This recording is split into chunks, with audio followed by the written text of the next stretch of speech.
இன்றே டவுன்லோட் செய்து உங்கள் ஃபேவரட் ஷோக்களை என்ஜாய் பண்ணுங்க.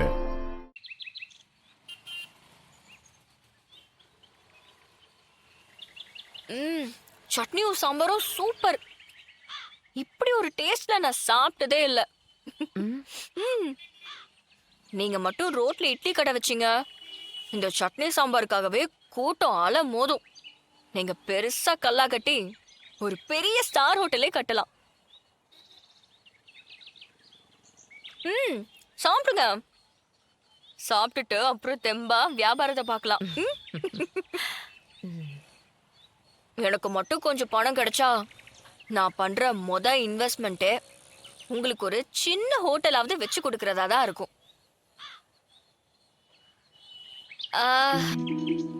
இட்லி சட்னி சாம்பார் இதுதான் கடையோட பேரு. இல்ல இட்லிக்காரம்மா இந்த பேரு வைக்கலாம். இந்த பேரு நல்லா இருக்கு.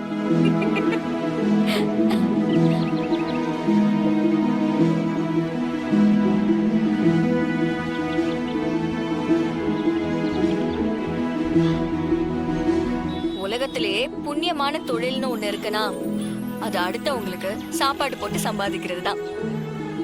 இதுதான் ஒரே நேரத்துல வயிறும் நிறையும் மனசும் நிறையும்.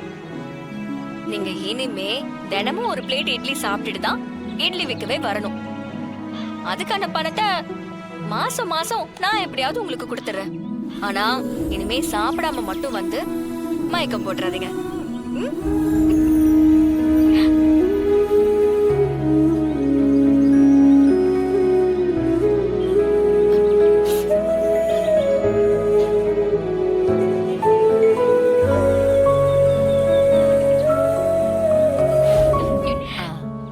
ஆமா, இன்னைக்கு ஏதாவது வேலையில சேர்ந்துருவேன்னு சொன்னியே, வேலையில சேர்ந்துட்டியா?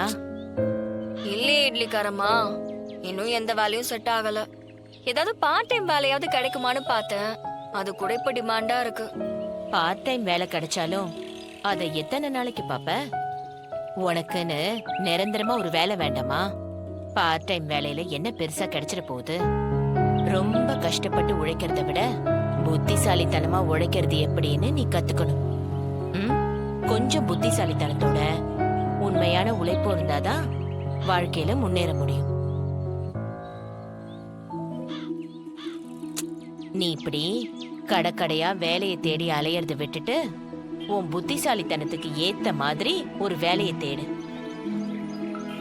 வேலை கிடைக்கிறதே கஷ்டமா இருக்கிறப்ப டெம்பரவரியா பார்ட் டைம் வேலையை பண்ணி தானே ஆகணும். ஆமா, நீ எந்த மாதிரி வேலை தேடுற? எப்படி தேடுற?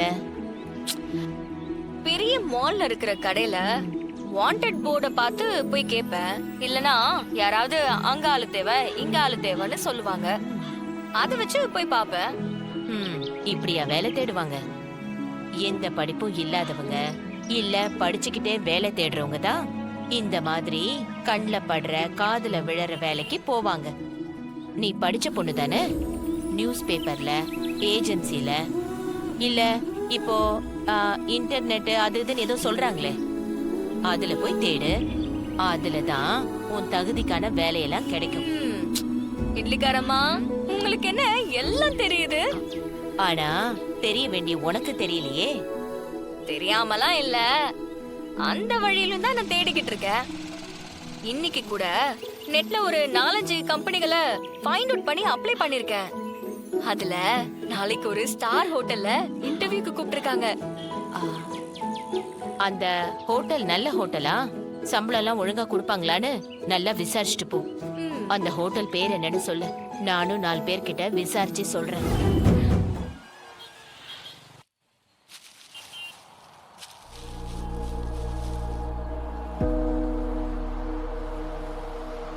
முதல்ல போறா இங்க இருந்து.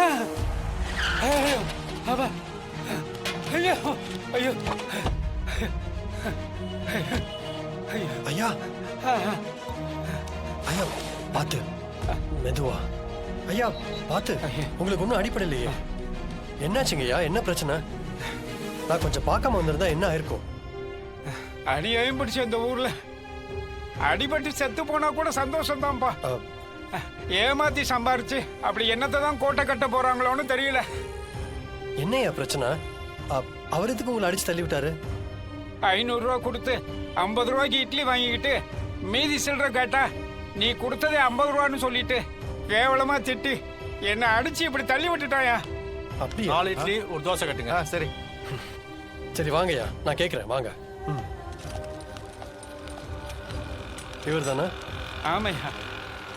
அண்ணே பெரியவர் 500 ரூபா கொடுத்தாராமே. என்னது 500 ரூபாய் கொடுத்தானா? இதோ வரேன்.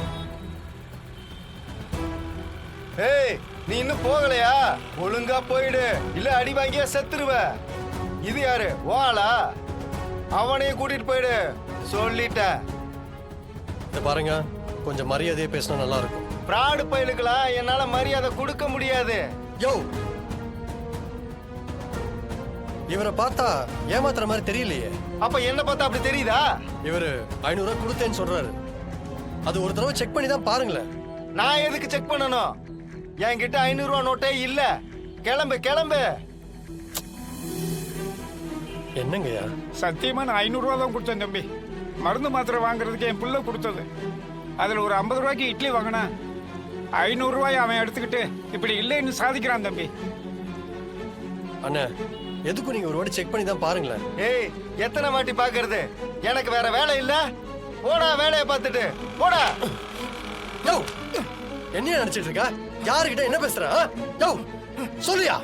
செக் பண்ணி பாருங்க சொல்லிடுவீங்களா? ஒண்ணு செக் பண்ண மாட்டியா? ஐயோன்றல விட மாட்டேன். எங்க வச்சிருக்கேன்னு சொன்னாதான் விடுவேன். சொல்றேன்ல 500 ரூபா எங்க இருக்குன்னு பாரு, செக் பண்ணி பாரு.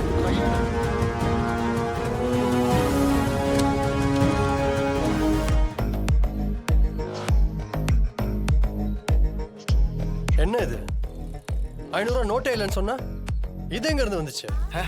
அது அது அது ஏன் பணம். அப்படியா? சார் பா போலீஸ் ஸ்டேஷன் போலாம். அங்க போனா இது யார் பணம் தெரிஞ்சிடும். Sir sir sir sir sir வேணாம் சார் வேணாம் சார். இது அவர் பணம் தான் சார். எதுக்கிட்ட அடுத்தவங்களை ஏமாத்தி சாப்பிடணும்னு பாக்குறீங்க? அதுவும் இவர மாதிரி வயசானவரை ஏமாத்தலாம் எப்படிதான் உங்களுக்கு மனசு வருதோ தெரியல. ஐயா இந்தாங்க உங்க பணம். ரொம்ப நன்றி தம்பி, நீங்க நல்லா இருக்கணும். இந்தையா உன் பொருள் எனக்கு வேணாம், நீயே வச்சுக்க தம்பி. நல்ல நேரத்தில் வந்து என் காசை வாங்கி கொடுத்தீங்க தம்பி. நீங்க நல்லா இருக்கணும்ப்பா. வரேன் தம்பி, வரேன். போயிட்டு வாங்க ஐயா.